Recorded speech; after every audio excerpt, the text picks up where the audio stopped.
Hello students, myself Maushmi Bhattacharya from Shet Vidya Mandir English High School CBSE Vasai. आज मैं आपको कक्षा 7 वसंत का पाठ 5 मिठाई वाला का पुनर्अभ्यास करवाने जा रही हूँ। प्रस्तुत है पाठ का द्वितीय खंड। प्रथम खंड में आपने देखा कि अपने बच्चों के प्रति एक पिता का अगाध प्रेम, असमय ही पत्नी और बच्चों की मृत्यु हो जाने पर वह समाज के अन्य छोटे छोटे बच्चों में अपने बच्चों का चेहरा ढूंढने का प्रयास करता है। सस्ते दामों में खिलौने बेचकर बच्चों के साथ कुछ समय बिताकर वह आत्मसंतोष का अनुभव करता है। पहली बार वह खिलौने बेचने आता है और दूसरी बार वह मुरली बेचने आता है। इन सब बातों को काफी समय बीत चुका होता है। एक दिन रोहिणी अपने घर के छत पर बैठे बैठे अपने बाल सुखा रही होती है। इतने में ही उसे आवाज सुनाई देती है बच्चों को बहलाने वाला मिठाई वाला। उस समय घर में उसके पति विजय बाबू न थे एवं बच्चे भी नहीं थे, इसलिए वह बूढ़ी दादी से अनुरोध करती है कि वह जाकर मिठाई वाले से मिठाई खरीद ले। मिठाई वाला बूढ़ी दादी की आवाज सुनकर उनके घर आता है एवं बूढ़ी दादी के साथ मिठाई का मोलभाव करता है। पहले वह अपनी मिठाई की विशेषताएं बताता है, फिर दाम बताता है। रोहिणी उससे यह पूछती है कि क्या वह इसके पहले भी इस शहर में आ चुका है, तो मिठाई वाला उसे उत्तर देता है कि हाँ, इससे पहले भी वह मुरली लेकर और खिलौने लेकर आया था। इस पर रोहिणी उससे सवाल करती है कि उसे इन सब व्यवसायों में क्या फायदा मिलता है। तब वह कहता है कि वह यह सब काम फायदे के लिए नहीं करता है। यह सब काम वह संतोष, धीरज और कभी कभी असीम सुख की प्राप्ति के लिए करता है। रोहिणी बात को और अच्छी तरह से समझना चाहती है। उससे मिठाई वाला कहता है कि वह उसकी बात सुनकर दुखी हो जाएगी, परंतु रोहिणी के अनुरोध करने पर वह बताता है कि वह भी नगर का एक प्रतिष्ठित आदमी था। उसके मकान, व्यवसाय, गाड़ी, घोड़े, नौकर चाकर सभी कुछ थे। स्त्री थी, 2 छोटे छोटे बच्चे थे।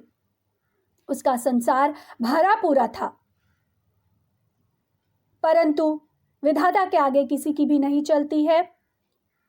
उसकी पत्नी और दोनों बच्चों की असमय ही मृत्यु हो गई। उसने भी खुद अपने प्राण त्यागने की बात सोची, परंतु फिर उसने यह सोचा कि प्राण त्यागना कायरता की बात है।